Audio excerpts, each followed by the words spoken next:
to start off chapter 13, which is on proofs in calculus, we want to talk about the triangle inequality, which is a theorem that we're going to need to use in a variety of proofs. So it's based on absolute values, the absolute values of differences of two numbers. So before we jump into the triangle inequality, we want to talk about what we should sort of be picturing when we see these absolute values. So we know that the definition of the absolute value of x is equal to x when x is a positive or number or 0, and then is negative x when x is negative, because the negative of a negative number gives you back that positive number. Right? We usually think about this absolute value as giving us just the positive version of the number. But it's also sometimes helpful to think about the absolute value of a number as how far away that number is from 0. Right? So the absolute value of 2 is 2, because that's a distance of 2 from 0. And the absolute value of negative 2 is also 2, because negative 2 is also a distance 2 from 0. So when we see absolute values, I want you to start thinking about distance. Here, it's just an x. There's no other thing in there, so that's distance from 0. But if we go up and we think about x minus y instead and its absolute value, there's sort of two cases here. If y is bigger than x, and I take the difference, I'm going to get some sort of negative number. But then I'm going to take its absolute value, so I'm going to get a positive number. If x was bigger than y, same thing, but now I just get that positive number to start off with. So either way, this positive distance is just the absolute value of y minus x, which is equal to the absolute value of x minus y. So we could do it in either order. All right, so I want to think of this as distance between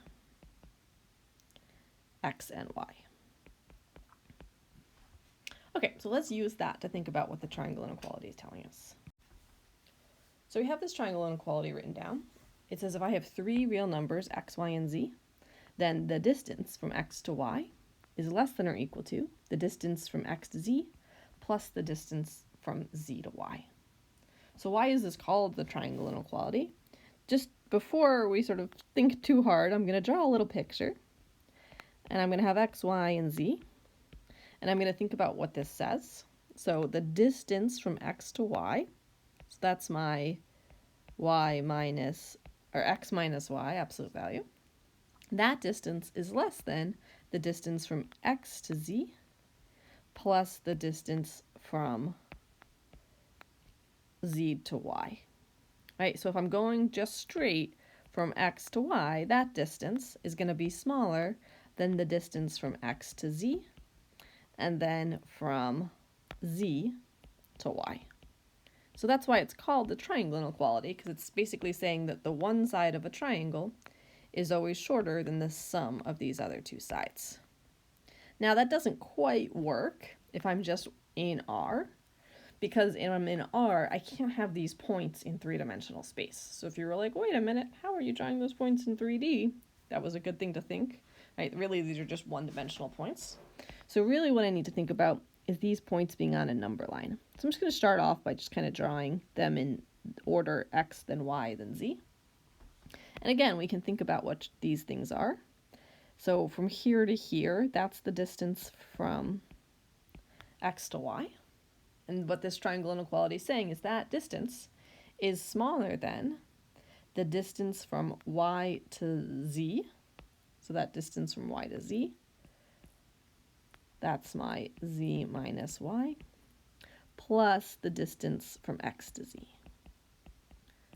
So this quantity here is smaller than the sum of these two quantities, which we can see from the picture, right, definitely makes sense. In particular, it's smaller than just the absolute value from x to z. But the reason we have to have all three of those or all two of those on the other side is because we don't know the order of x, y, and z. So I'm going to go ahead and draw out all of the possible orders of x, y, and z, and then we can see why this is true in all of those different cases, and therefore we can conclude that this inequality is going to be true for all x, y, and z in R. Okay, so we've got all the different cases in there. Either x is the smallest, followed by yz in either order.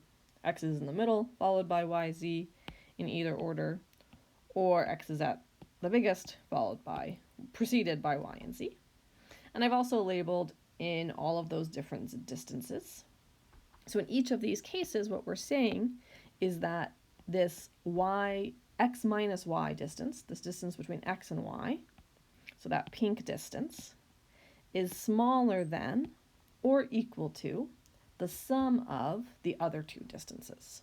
So that's smaller than or equal to the sum of these other two distances. And we can see that that is going to be true in all of these cases. So in the case where the x and the y are on the far sides of each other, then I get that the pink one does equal the sum of the other two.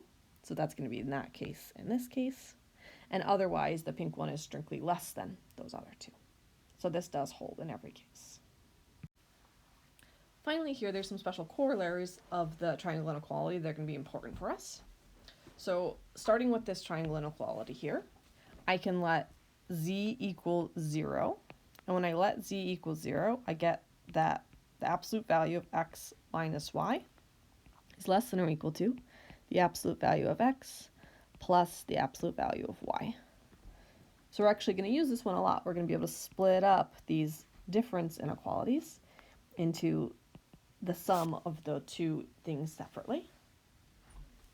Now I can also take that same inequality and just replace y with negative y.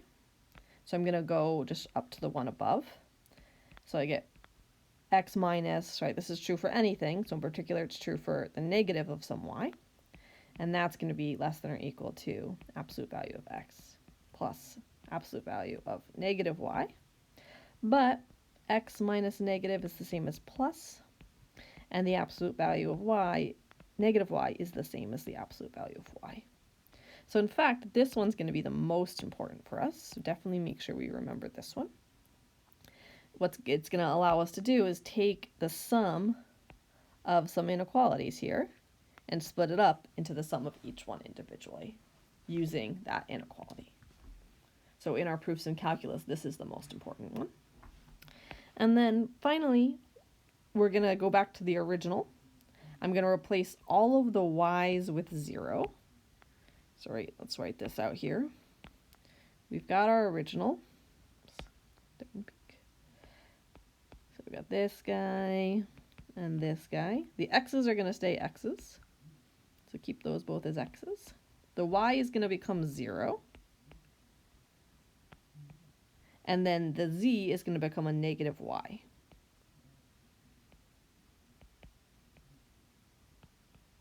And let's see what that reduces down to. So I get here that absolute value of x is less than or equal to absolute value of x plus y plus absolute value of y. And what we usually do is we're going to actually subtract that absolute value of y over to the other side and get that the absolute value of the difference is less than or equal to the absolute value of x plus y. So putting these all together, we get that x plus y itself is bounded above by the absolute value of x plus the absolute value of y, and bounded below by absolute value of x minus absolute value of y. So that's a good thing to remember.